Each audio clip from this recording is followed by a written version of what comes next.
Hello दोस्तों, स्वागत है आपका हमारे यूट्यूब चैनल प्रीति की कहानियों में। दोस्तों, बारात जब गांव से शहर आई तो सबकी निगाहें दुल्हन रागनी पर ही टिकी थीं। उसकी आंखें जैसे किसी गहरी झील की तरह और चेहरा जैसे किसी मूर्ति को तरासा गया हो। विवेक की शादी एक अरेंज मैरिज थी, पर उसने पहली बार रागिनी को मंडप में ही देखा और वो देखते ही खो गया।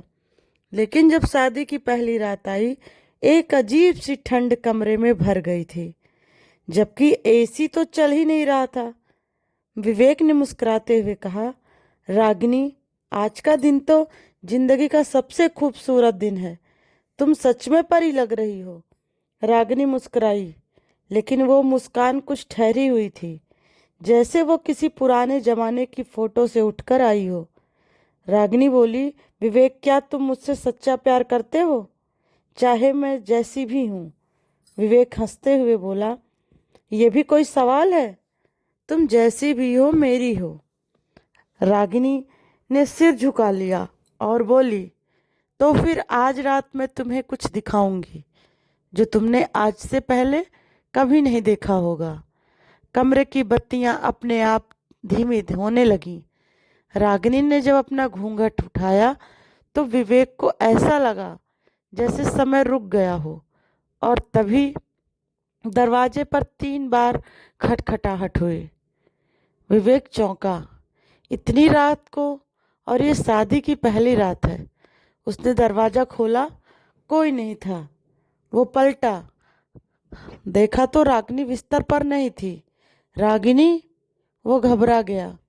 अगले ही पल कमरे के एक कोने से एक अजीब सी आवाज आई, जैसे किसी के जानवर की सांसें चल रही हों। और जहां दीवार के कोने में रागिनी झुकी हुई बैठी थी, उसके बाल खुले हुए थे, आंखें लाल और चेहरा इंसानी नहीं था। विवेक की सांसें जैसे रुक गई थीं। वो अपनी जगह जड़ हो गया। रागिनी की आंखें लाल थीं, बिल्कुल खून जैसी चमक लिए। उसकी गर्दन सामान्य से ज्यादा मुड़ी हुई थी और उसके नाखून किसी जानवर की तरह लंबे और काले। वो अचानक उठी और फिर कदमों में से विवेक की तरफ बढ़ने लगी। विवेक कांपते हुए, रागिनी, ये क्या हो रहा है? रागिनी ने जवाब नहीं दिया। उसने सिर्फ एक फुसफुसाहट की, तुमने कहा था जैसी भी हूँ अपनाओगे। विवेक पीछे हटता गया और तभी धप से रागिनी बेहोश होकर जमीन पर गिर पड़ी। सुबह जब विवेक की आंख खुली तो उसे यकीन नहीं हो रहा था कि वो रात सच में थी या कोई बुरा सपना। रागिनी सामान्य लग रही थी, वैसी ही सुंदर, वैसी ही मासूम। विवेक ने धीरे से पूछा, तुम ठीक हो? रागिनी मुस्कुराई, क्यों, क्या होना चाहिए था? विवेक चुप रहा, लेकिन उसकी आंखों में रात का डर अब तक था। जब वो अपनी दादी से मिला तो उन्होंने बिना कुछ पूछे ही उससे कहा, जिस लड़की से तुम ब्याह करके लाए हो वो इंसान नहीं है बेटा। विवेक चौंका, दादी, आप क्या कह रही हैं? दादी, मैंने उसकी परछाई नहीं देखी, और जिस रात वो आई हमारे आंगन का तुलसी का चौरा सूख गया। ऐसे तब होता है जब कोई मृत आत्मा इस घर में प्रवेश करती है। विवेक ने पहली बार डर को गंभीरता से लिया। विवेक ने दादी की सलाह पर गांव के एक पुराने तांत्रिक से मिलने का फैसला किया। पंडित सूर्य नारायण ने तस्वीर देखते ही कहा, ये लड़की रागिनी नहीं है, ये उसकी आत्मा है, जो कई साल पहले इस गांव में बलि चढ़ गई थी। जिसने उसे मारा वो अब इस दुनिया में नहीं, लेकिन वो इंसाफ मांगने आई है। और जिस शरीर में आई है वो तुम्हारी पत्नी की शरीर नहीं। विवेक के पैरों तले जमीन खिसक गई। पंडित ने एक पुरानी पोथी खोली और कहा, पिछले जन्म में तुम ही थे जिसने रागिनी की हत्या में मदद की थी, लेकिन तुम्हें इस जन्म में सबक सिखाने के लिए वो तुम्हारे अंदर जीवन में लौटी है, तुम्हारी पत्नी के रूप में। अब विवेक को दो चीजें समझ आ चुकी थी, रागिनी उसकी पत्नी नहीं है और वो आत्मा उससे बदला लेने आई है। उस रात जब सब सो चुके थे, विवेक को एक अजीब सी सरसराहट की आवाज़ सुनाई दी। वो धीरे से उठा और देखा, रागिनी फिर से कमरे में नहीं थी। इस बार वो उसे खोजता हुआ पिछवाड़े के कुएं तक गया। वहां रागिनी खड़ी थी, हवा में, हाँ, जमीन से 3 फीट ऊपर हवा में थी। उसकी आंखें पूरी तरह काली थीं और उसके बाल जमीन तक लटक रहे थे। उसने आंखें मूंदी और एक मंत्र पढ़ा और तभी कुएं से लाल पानी निकलने लगा। विवेक जोर से चीखा, रागिनी! रागिनी मुड़ी और उसकी आवाज़ बदल चुकी थी। मुझे रागिनी मत कहो, मैं वो हूँ जिससे तुमने मैं धोखा दिया। अब विवेक जहाँ भी जाता उसे ऐसा लगता जैसे कोई साया हर वक्त उसके साथ चल रहा है। कभी उसकी परछाई में एक और परछाई होती, कभी बाथरूम का शीशा खुद से दरक जाता। एक दिन जब वो बाथरूम में था, आईने पर खुद से लिखा था, मुझे मुक्ति चाहिए। पंडित सूर्य नारायण की सलाह पर विवेक ने एक रात्रि पूजा रखवाई। मंत्रों के बीच अचानक हवा ठंडी होने लगी और कमरे की एक दीवार पर एक चेहरा उभर आया, रागिनी का चेहरा, मगर शांत और सच। विवेक ने पूछा, क्या तुम मेरी रागिनी हो? आत्मा ने सिर हिलाया, हाँ, मैं तुम्हारी पत्नी हूँ, लेकिन मेरा शरीर अब उस आत्मा के कब्जे में है जो पिछले जन्म का बदला ले रही है। उसका नाम भी रागिनी ही था। उसे मारा गया था, मरे में जैसे ही चेहरे वाली एक लड़की के हाथों। अब विवेक को समझ आ चुका था, दो रागिनी हैं, एक जीवित और एक आत्मा। पंडित सूर्य नारायण ने बताया, सिर्फ एक रात है पूर्णिमा की जब आत्मा सबसे शक्तिशाली होती है, और अगर उसी रात को उसे मुक्त कर दिया जाए तो रागिनी का शरीर बच सकता है। विवेक को अब दो चीज करनी थी, आत्मा से बात करके उसकी अधूरी कहानी जानना था, उसे न्याय दिलाना जिससे वो खुद ही छोड़ दे शरीर को। पूर्णिमा की रात आत्मा खुद विवेक के सामने प्रकट हुई। अब वो खूबसूरत नहीं थी बल्कि जलती हुई थी, चेहरा जला हुआ, आंखें रोती हुई। विवेक बोला, कृपया बताओ तुम्हें क्या चाहिए, तुमने मेरी पत्नी को क्यों रखा है?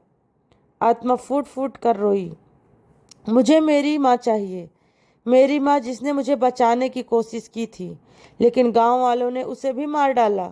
मैं उस दिन के बाद भटक रही हूँ। मुझे सिर्फ एक बात चाहिए, उस पुजारी की अस्थियाँ जिसने मेरी माँ की बलि दी थी।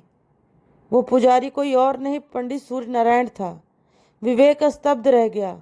वो भागता हुआ पंडित के पास गया और पूछा, क्या ये सच है? पंडित बोला, मैंने जो किया वो उस वक्त गांव की परंपरा थी, लेकिन आज भी मैं उसकी चीखें सुनता हूँ।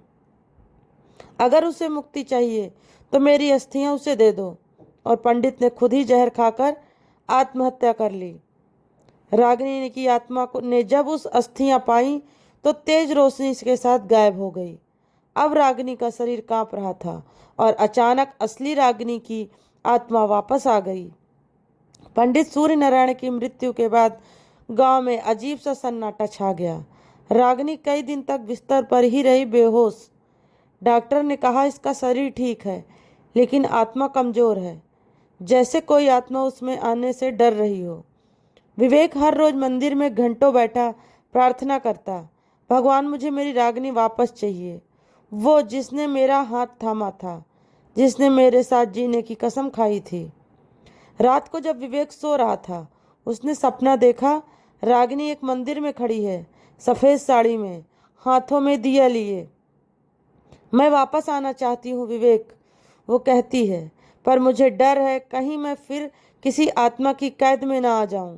विवेक चिल्ला पड़ा, मैं तुम्हें बचाऊंगा हर हाल में। और तभी उसकी आंख खुली और एक साया सामने खड़ा था, पर यह कोई डरावना साया नहीं था, यह खुद रागिनी की आत्मा थी, अब शांत शांत और सुंदर। विवेक ने गांव के बुजुर्गों को एकत्र किया और सबको बताया कि सालों पहले यहाँ मासूम लड़कियों की बलि दी जाती थी ताकि गांव में बारिश हो और फसलें उगें। जिस दिन तक तांत्रिक ने बलि के लिए रागिनी को चुना, उसी दिन इस गांव का पतन शुरू हुआ। उन्होंने माना अब इस पर प्रथा को हमेशा के लिए खत्म करने का वक्त था। एक खास रात को विवेक ने वही मंदिर सजवाया जहां बलि दी गई थी। उसने रागिनी की तस्वीर रखी, पवित्र जल और धूप से मंदिर को शुद्ध किया। साथ में गांव के लोग भी थे, अब पश्चाताप से भरे हुए। तभी तेज हवा चलने लगी और मंदिर की घंटियां अपने आप बज उठीं। रागिनी का शरीर जो अब निष्क्रिय था धीरे धीरे हिलने लगा। उसने आंखें खोली। विवेक विवेक की आंखों से आंसू बह निकले। रागिनी तुम वापस आ गई। अब रागिनी धीरे धीरे ठीक हो रही थी। वो सब भूलने की कोशिश कर रही थी, पर विवेक जानता था कुछ निशान कभी नहीं मिटते। उन्होंने गांव में एक छोटा स्कूल खोला जहां बेटियों को पढ़ाया जाने लगा। बलि की जगह पूजा होती, मगर इंसान की नहीं, हर एक जान की। एक दिन रात को विवेक को फिर वही सपना आया। इस बार रागिनी नहीं, वह आत्मा थी जिसने शरीर छोड़ा था। धन्यवाद विवेक, तुमने मुझे मुक्ति दी। अब मैं शांति में हूँ। पर याद रखना, हर जन्म का एक हिसाब होता है और कभी कभी प्यार मौत से भी आगे निकल जाता है। सपना खत्म हुआ, मगर विवेक की आंखों में सुकून था। रागिनी अब पूरी तरह स्वस्थ थी। विवेक और उसने शहर जाकर एक नया घर लिया, पुरानी यादों से दूर एक नई शुरुआत के लिए। हर सुबह मंदिर की घंटियां बजती, रागिनी तुलसी को पानी देती और विवेक अखबार पढ़ते हुए मुस्कुराता। पर हर खुशी की एक कीमत होती है, और उनकी खुशी को फिर किसी की नज़र लग गई थी। उनके नए घर के बगल में एक पुराना बंद कमरा था। लोग कहते थे वहां एक बुढ़िया रहती थी जो कभी बाहर नहीं निकलती। एक दिन रागिनी उस मकान के सामने से गुजर रही थी। तभी किसी ने बहुत धीरे से कहा, तुम बच तो गई, मगर सब नहीं बचते। रागिनी ने पलट कर देखा, कोई नहीं था। रात को रागिनी ने सपना देखा। एक बच्ची जंगल में भाग रही थी, उसके पीछे कुछ लोग थे। बच्ची बार बार कह रही थी, माँ मुझे बचा लो। अचानक वो बच्ची पलटी और उसका चेहरा रागिनी का निकला। रागिनी चीख उठी, ये क्या हो रहा है विवेक? मैं फिर से बंधी जा रही हूँ किसी छाया से। विवेक ने तय किया कि उस बुढ़िया से जाकर बात करेगा। जब उसने दरवाज़ा खटखटाया, वो धीरे धीरे बाहर आई। उसकी आंखें दूध की तरह सफ़ेद थीं। वो लौट आई है, बुढ़िया बोली। जिस आत्मा को तुमने छोड़ा, उसने किसी और के शरीर में घर बना लिया है। अब वो रागिनी नहीं, उसके गर्भ में आने वाली जान को चाहिए। विवेक चौंक गया। रागिनी प्रेग्नेंट थी। अब सब कुछ साफ हो गया था। वो आत्मा इस बार रागिनी के बच्चे को कब्जे में लेना चाहती थी। इस बच्चे में जन्म लेकर वो हमेशा के लिए इस धरती पर रह सकती थी। बुढ़िया ने बताया, एक ही रास्ता था, उस आत्मा को उसका नाम और न्याय दो, तभी वो आगे बढ़ेगी। रागिनी ने एक बार फिर सपना देखा। इस बार आत्मा बोली, मेरा नाम सावित्री था। 8 साल की थी जब मंदिर में मेरी बलि दी गई थी। माँ ने रोका, लेकिन उन्हें भी जिंदा जला दिया गया। मैं इस बच्चे को सिर्फ इसलिए चाहती हूँ ताकि मैं माँ बन सकूँ, जैसी माँ मेरी कभी नहीं बन सकी। मैं इस बच्चे के लिए सिर्फ इसलिए चाहती हूँ ताकि मैं माँ के बन सकूं और उसे बचा सकूं। रागिनी की आंखों में आंसू बहने लगे। मैं तुम्हें माँ बनने का एहसास दूंगी सावित्री, मगर इस बार बच्चे की नहीं, एक मंदिर की, एक स्कूल की, जहाँ लड़कियों को जलाया नहीं जाएगा, पढ़ाया जाएगा। सावित्री की आत्मा रो पड़ी। धीरे धीरे सब शांति में बदल गया। रागिनी की कोख में जीवन पल रहा था। विवेक ने गांव लौटकर वही जगह चुनी जहां पहले बलि दी जाती थी। जब वहां स्कूल में नींव डाली गई, जिसका नाम रखा सावित्री कन्या विद्यालय, लोगों ने हाथ जोड़कर माफी मांगी। अतीत की गलती को सुधारने का वक्त आ गया था। रात को रागिनी की आंखें फिर खुली। उसके सामने सावित्री की आत्मा खड़ी थी। मुझे सुकून मिल गया, लेकिन एक बात जान लो, वह बोली, जिन्होंने मुझे मारा था उसके वंशज अभी भी जीवित हैं और उनका पाप अब भी ताजा है।